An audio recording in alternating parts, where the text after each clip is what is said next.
¿Hasta hoy? Están las 2D. ¿Quién te hace zafar de eso? Devaluación y default. ¿En qué crisis termina otra vez este proyecto de mierda bancado por los grandes empresarios nacionales, sostenido por los medios de comunicación? Coimas, corrupción, sacarle la plata a los chicos que tienen cáncer, sacarle la plata, ¿se acuerdan del DAPSE a las personas con enfermedad grave que murieron más de 100 por sacarle la plata? Sacándole la comida de los comedores, que se estaban pudriendo la comida en los comedores. El desastre que hicieron y miraban para otro lado con tal que bajen el gasto público para achicar el gasto del público sobre PBI, para que más parte del PBI le quede a ustedes angurrientos. ¿No ven que terminan siempre mal? Y ahora todos los balances le dan para la mierda, porque en el fondo son unos brutos. Tipos que apoyaron a este y que se le cayeron las acciones 50%. Accionistas más chicos, mírenlo al que maneja eso. Es un chambón. Además de que no le importa nada, lo que le pasa a las personas con discapacidad. Además, son malos, son brutos. Este tipo va a ser una anécdota, media página en los libros de historia, y es factible que terminen preso él y la hermana. Ahora, el tema es que los demás entiendan el desastre que hicieron, porque si no, ¿sabés qué pasa? Dentro de 5 años va a venir un gobierno con Caputo, con Sturzenegger y con Bullrich. Buen día. Buen día, Roberto. Buen día. Bueno.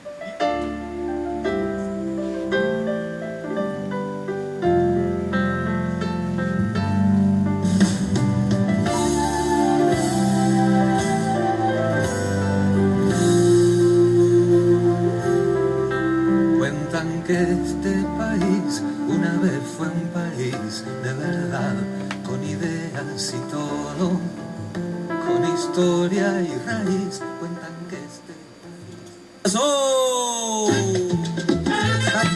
Vamos a ver, ¿cómo se llama la canción?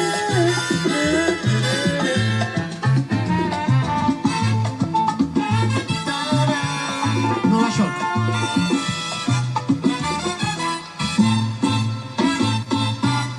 Y dice: Si tú quieres presidir a esta enorme y gran nación, Bien hecho, ¿eh? solo tienes que decir que lo peor ya pasó.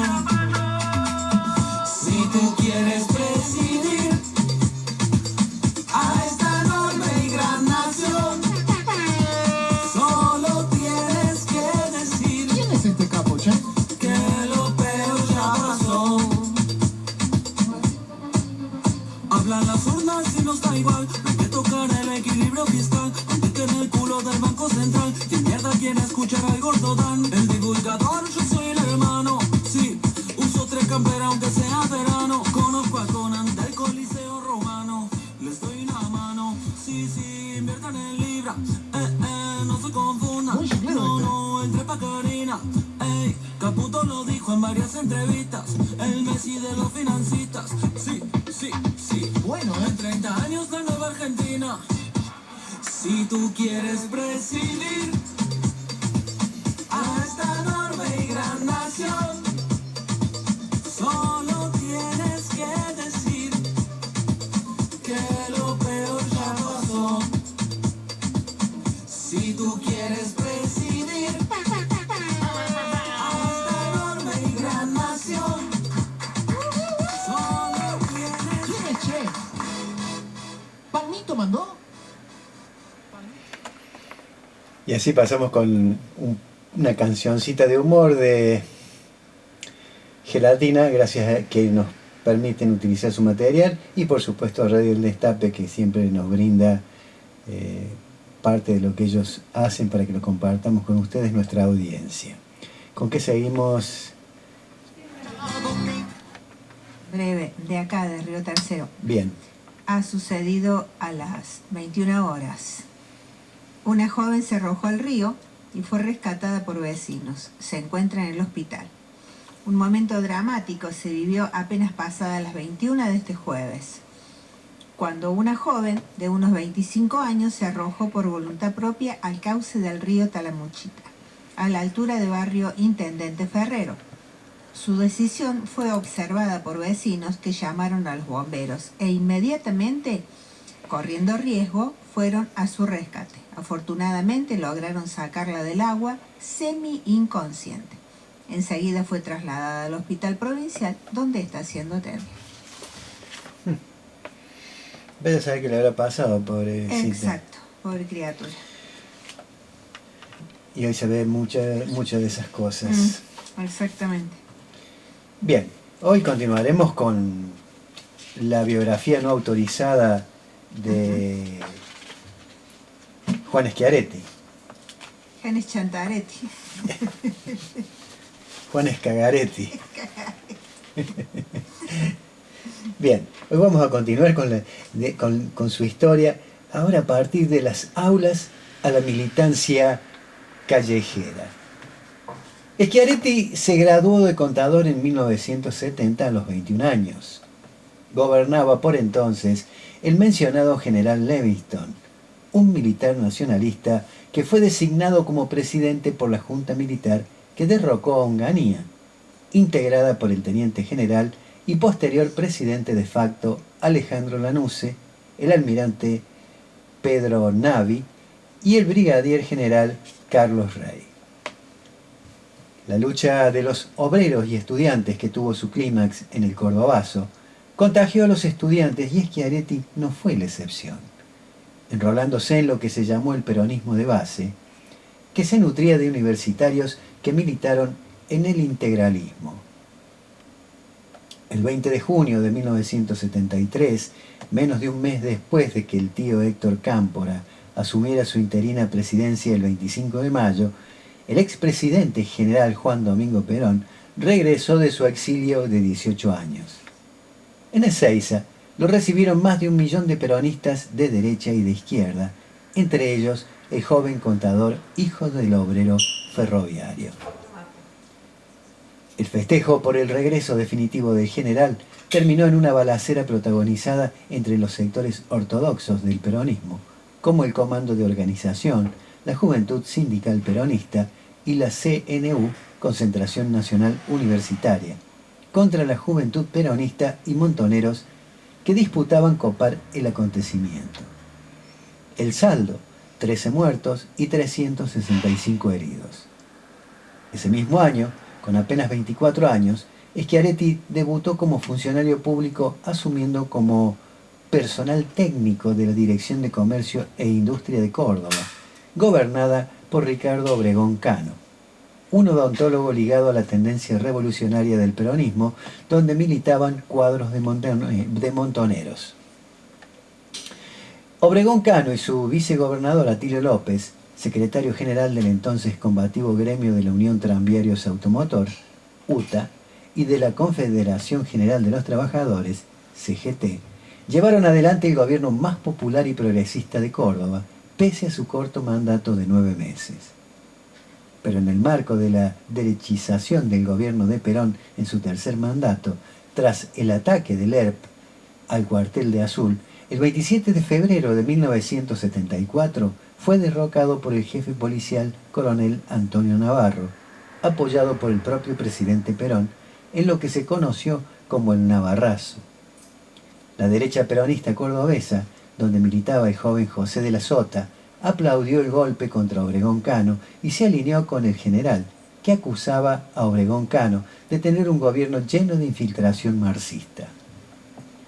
Schiaretti suele contar a las generaciones más jóvenes y a sus actuales compañeros de militancia una versión revolucionaria de su vida, como por ejemplo cuando en 1975, durante el gobierno de la viuda de Perón y de López Rega, fue amenazado por la AAA y debió refugiarse en Neuquén con su esposa e hijos. Ese exilio interno lo relató David Blaustein en Cazadores de Utopías, un documental estrenado en 1995. En la provincia norpatagónica, Schiaretti trabajó en el Banco Provincia de Neuquén gracias al cobijo que le dieron Ricardo y Enrique, 2 de los 4 hijos de Felipe Zapag, el caudillo fundador del poderoso movimiento popular neuquino, MPN. Los 3 hijos menores del gobernador neuquino habían conocido al cordobés por su militancia en la tendencia. Juan, Ricardo y Enrique viraron a la lucha armada en Montoneros. Juan partió al exilio y viró a la derecha, lentamente. Ricardo Zapag fue secuestrado y asesinado en Florencio Varela el 30 de junio de 1977. Sus padres, Felipe y Chela Zapag, pudieron recuperar el cadáver enterrado como NN en el cementerio de La Plata. Mientras que Enrique fue asesinado el 17 de octubre del mismo año, cuando su padre se encontraba en Europa haciendo gestiones con el jefe montonero Mario Eduardo Firmenich para que autorizara el exilio del muchacho de solo 19 años. Ese día, en una actividad de apoyo a una huelga ferroviaria en Berazategui, el más chico de los hermanos Zapag fue asesinado por la policía bonaerense. Al regresar de Europa, los padres de Enrique se enteraron de su trágica muerte. Recuperaron el cuerpo de la morgue y para la época de la caída de los hermanos Zapag, Schiaretti ya no estaba en Argentina. Con el golpe cívico-militar del 24 de marzo de 1976, el gringo y su familia partieron al exilio en Brasil, afincándose en Belo Horizonte. Exilio con Macri y regreso a los brazos de Cavallo. Recién llegado, Schiaretti vendió llaveros en la calle para alimentar a su familia, hasta que pudo ingresar a la compañía de un argentino, Fiat Auto, entonces en manos de Franco Macri. Con el paso de los años y con la relación tejida con Mauricio Schiaretti, solo le lleva una década de vida. El cordobés llegó a convertirse en vicepresidente administrativo de la automotriz en manos de la familia Macri en Brasil. En 1984, luego del retorno de la democracia, Schiaretti y su familia regresaron a Córdoba.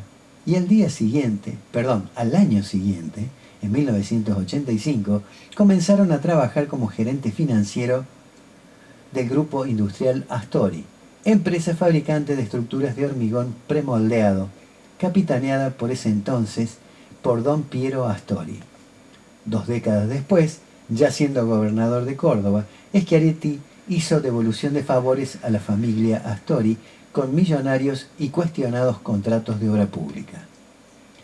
En 1977, en plena dictadura cívico-militar, Astori convocó a una treintena de empresarios cordobeses, entre los que destacó Fulvio Pagani, y les propuso armar una usina de ideas para comenzar a jugar e incidir políticamente en el Estado. Ya sea cordobés bajo la maquinaria de terror llevada adelante por el general Luciano Benjamín Menéndez, o nacional con la Junta de Comandantes liderada por Jorge Rafael Videla, o lo que después pudiese venir. Así nació la poderosa Fundación Mediterránea, que tuvo como uno de sus intelectuales más destacados al cordobés Cavallo, quien dirigía el Instituto de Estudios sobre la Realidad Argentina y Latinoamericana, la que casualmente funcionaba en el piso de arriba del Banco Hipotecario y Edificador de Córdoba, del que eran socios y directivos los Pagani y Cavallo, del que luego el Banco Central de la República Argentina se hizo cargo en 2 ocasiones, cargando un notable pasivo de cuentas incobrables. Ya en tiempos de democracia, Schiaretti y Cavallo entablaron una estrecha amistad bajo el paraguas de la Fundación Mediterránea. En 1987, el gringo fue uno de los impulsores del ingreso de Mingo Cavallo como tercer candidato a diputado en las listas del peronismo renovador, cordobés. Banca por la cual, según denuncias de ese entonces, el exfuncionario de la dictadura habría pagado $1 millón y desde donde, luego que asumió, comenzó a atacar con total virulencia al tan valiente gobierno de Raúl Alfonsín, para los radicales, el padre de la democracia. Con el menemato. En mayo de 1989, en medio de la hiperinflación alfonsinista, el gobernador riojano de Patillas, al estilo del caudillo Facundo Quiroga, ganó las elecciones presidenciales frente al radical cordobés Eduardo Angelós. Las promesas de salariazo, revolución productiva y el remanido "síganme, no los voy a defraudar", se terminaron ni bien Menem asumió la presidencia en julio de ese año, 6 meses después, antes de que Alfonsín terminara su mandato. Con el paso de los años, desde el alfonsinismo acusaron que la renuncia anticipada del padre de la democracia en realidad fue un golpe de mercado. El peronista, al que el mismísimo líder libio Muammar Gaddafi le había enviado algunos millones de dólares para financiar su campaña presidencial, terminó aliándose ni bien asumió a la cerealera Bungeborn, quien colocó al primer ministro de Economía menemista, Miguel Roig. El cordobés Cavallo desembarcó en la Cancillería con su amigo Schiaretti y todo el equipo de la Fundación Mediterránea.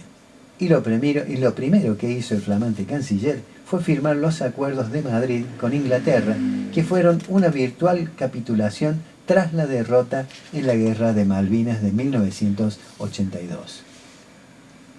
Por medio de los decretos 101/89 y 977/90, firmados por Menem y Cavallo, el gringo fue designado director nacional de la integración latinoamericana con categoría diplomática.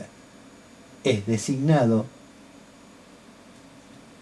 como un virtual vicecanciller que no debía mostrar sus valijas en la aduana, teniendo como asesor principal a Guillermo Seita, quien en 1993 fue designado en la Secretaría de Industria de la Nación, quien actualmente a través de su consultora Management and Fit monta operaciones al mejor postor, desde Schiaretti hasta los santafesinos Maximiliano Puyaro y Omar Perotti, pasando por el cortesano Ricardo Lorenzetti y los porteños Horacio Rodríguez Larreta y Martín Lustó. Sin contar que en 2015 asesoró a la vez a los 3 candidatos presidenciales, Mauricio Macri, Daniel Scioli y Sergio Massa. Estando al frente de la Dirección Nacional de la Integración Latinoamericana y en el marco de la ALADI, Asociación Latinoamericana de Integración, entre 1990 y 1993, Schiaretti firmó una serie de acuerdos de exportaciones de gas natural con Chile, Brasil y Uruguay. Acuerdos que dejaron sin este recurso estratégico en la Argentina, provocando un costo anual de 10.000 millones de dólares en la balanza de pagos. Según una denuncia penal patrocinada por el abogado Ricardo Mones Sanz, los contratos diseñados por Schiaretti y Seita consistían en simular supuestos acuerdos bilaterales de integración gasífera que nunca existieron, dado que establecieron reciprocidades energéticas entre los países limítrofes que en la práctica nunca se cumplieron, sacando todo el gas argentino al precio interno, cuando en los países limítrofes valía 10 veces más, sin recibir nada más a cambio. Incluso, en la firma de alguno de estos convenios, como el de Chile, publicaciones del periodista Horacio Verbitsky y del ex embajador argentino en Santiago, Oscar Espinosa Amelo, relatan que el funcionario cordobés habría cobrado coimas para adjudicar de manera directa uno de estos gasoductos en el último tramo de la dictadura pinochetista a través del entonces ministro de Minería, José Piñera, hermano del fallecido expresidente Sebastián Piñera. Gringo, tenés que venir a Olivos. Acá dicen que vos pediste plata por el gasoducto. Una hora después llegaron Cárdenas, junto con un directivo de la petrolera San Jorge, y Schiaretti con Seita. Les dijeron que quien definía la adjudicación era Schiaretti, y que para destrabarla había que arreglar con él. Habría ratificado Cárdenas. ¿Quién lo dijo? Es una acusación muy grave, y tengo derecho a saber quién la formula. Contó haber exigido el incriminado, relata Verbitsky en su libro Robo para la Corona. Ahora vamos a su fase como contrabandista.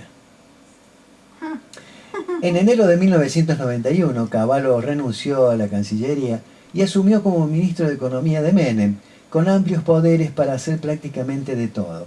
Con él desembarcaron en el Palacio de Hacienda todos sus técnicos de la Fundación Mediterránea, con el objetivo de ejecutar su master plan económico de corte neoliberal, popularmente conocido como la convertibilidad.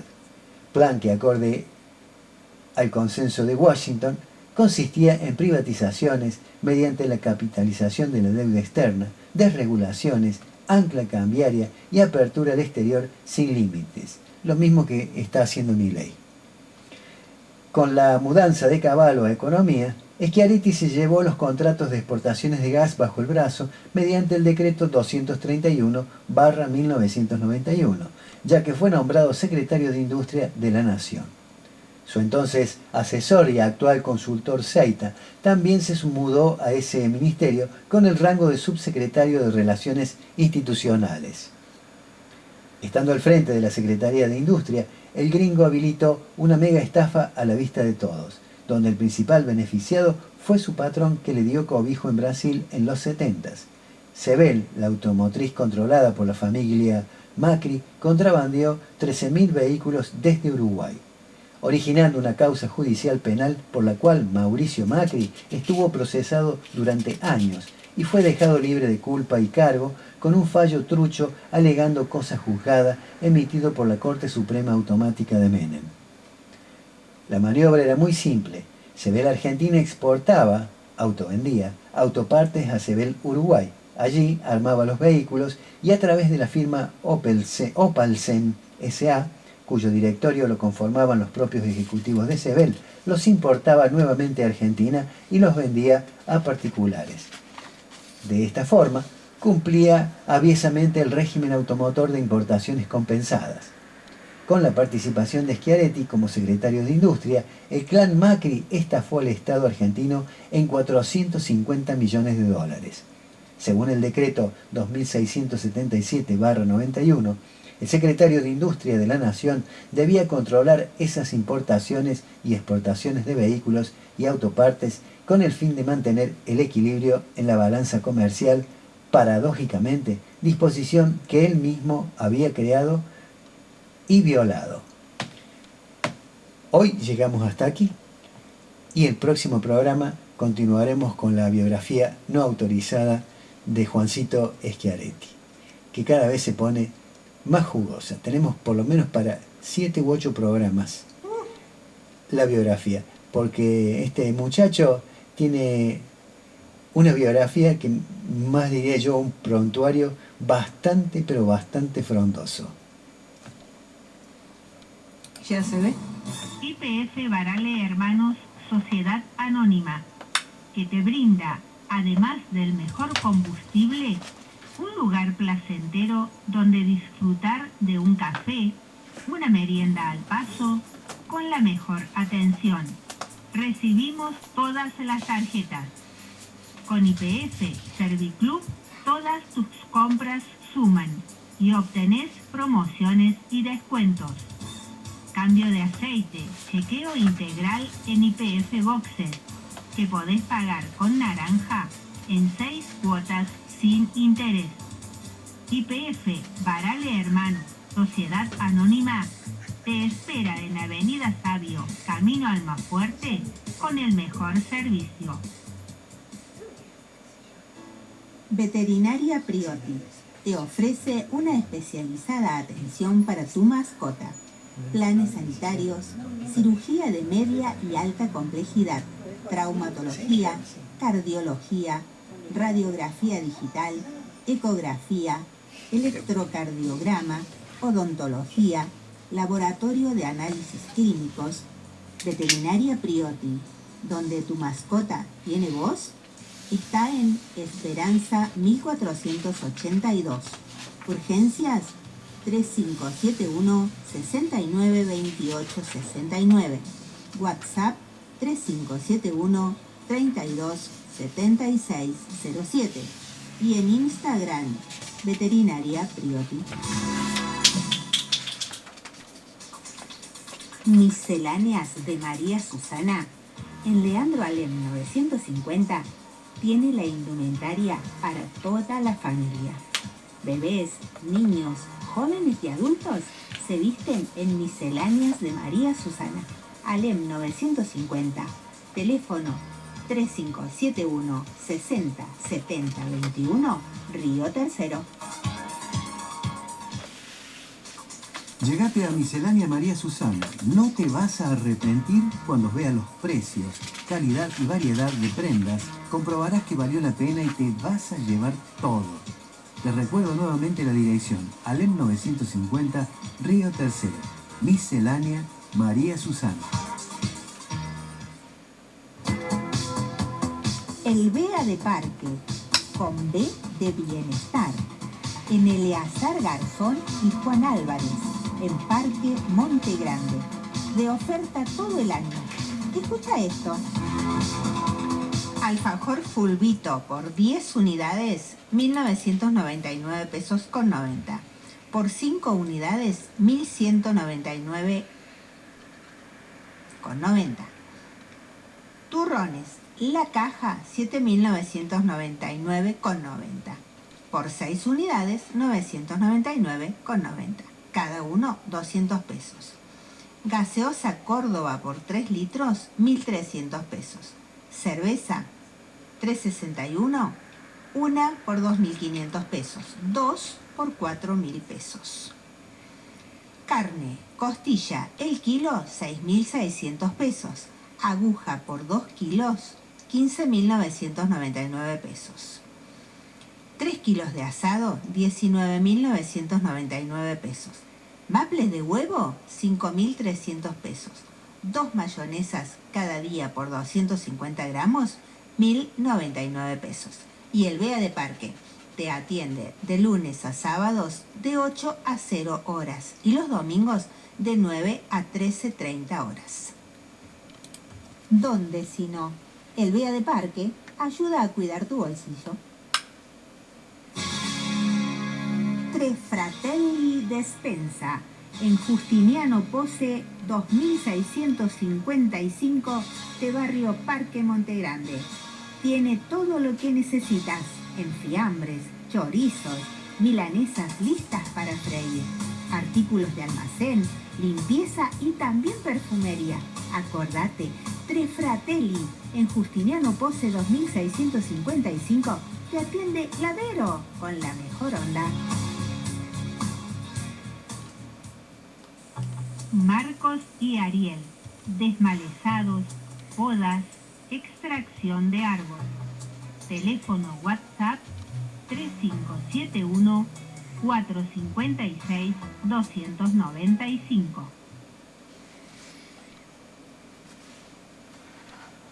Tengo un audio de Guado de Pedro. ¿Lo paso? ¿O pasas otra cosa? A ver. Vamos a darle volumen. Ahí va. Lo que nos envió en el presupuesto al Congreso de la Nación es apenas un 8% de aumento sobre la inflación, cuando desde que comenzó el gobierno el ajuste ya es el 48% real. Le está sacando un tercio de los recursos a las universidades. Y no solo miente respecto a las universidades, elimina la ley que establece que cada gobierno tiene que mantener la inversión, no el gasto, es una inversión en educación de por lo menos el 6% del PBI. Ese presupuesto, Presidenta, también elimina la ley que garantiza el aumento progresivo en ciencia y en tecnología. Y algo mucho más cínico, elimina el Fondo Nacional de la Educación Técnica Profesional. Ayer, una vez más, la sociedad dijo basta a priorizar los negocios de los amigos del presidente por sobre las necesidades del pueblo argentino. No hay cadena nacional que pueda tapar la verdad. Cuando se destruye la educación, se destruye el futuro de la Argentina. Muchas gracias. Así es. Así es, la verdad que la presidencia de la nación está tocando fondo. O reaccionan y empiezan a pensar en la población, en los trabajadores, en los discapacitados, en los maestros, o cierran la puerta y se van, porque en octubre les va a ir mal. Y más vale que les vaya mal, porque un pueblo no va a seguir soportando un gobierno hambreador y que hace agua por todos lados, que no tiene idea de cómo gobernar.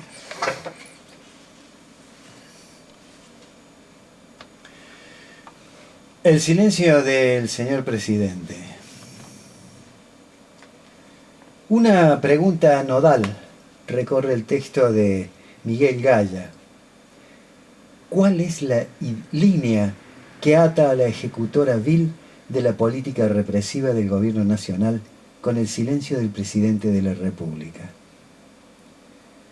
Hay una línea que une el apaleamiento sistemático a los jubilados frente al Congreso de la Nación, la represión salvaje a minusválidos y familiares frente a la Casa de Gobierno, los gases arrojados a la cara de niñas menores de 10 años y el disparo de una pistola letal contra un fotoperiodista en el peor atentado contra la prensa desde el homicidio de José Luis Cabezas.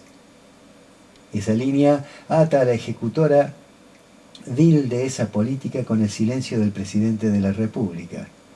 Conviene preguntarnos sobre la naturaleza de ese silencio y de qué manera nos concierne. Javier Milei llegó a la presidencia de la Nación a caballo de un personaje inverosímil, inventado por los hermanos Milei como un microemprendimiento para ganar notoriedad y dinero. El personaje combinaba todos los elementos de la clase media agobiada en su peor versión cualunquista: necio, ignorante, faccioso, tergiversador, misógino, antiperonista, individualista, negacionista. Pero, sobre todo y ante todo, bocón. Que hoy sea presidente habla más de la sociedad que lo eligió que de sus méritos o defectos. Convendría detenerse en ese detalle. Ese personaje que parece salido de una cloaca por lo desaliñado y grotesco, exuda odio y rencor, pero sobre todo grita. Su razón de ser era y es la incontinencia verbal. Se habla encima con un contenido escatológico explícito que pregona a los cuatro vientos su condición de abusado, rencoroso y furioso. Ejemplos de lo dicho inundaron todos los canales de televisión, proliferan en las redes e incluso hoy los actos oficiales.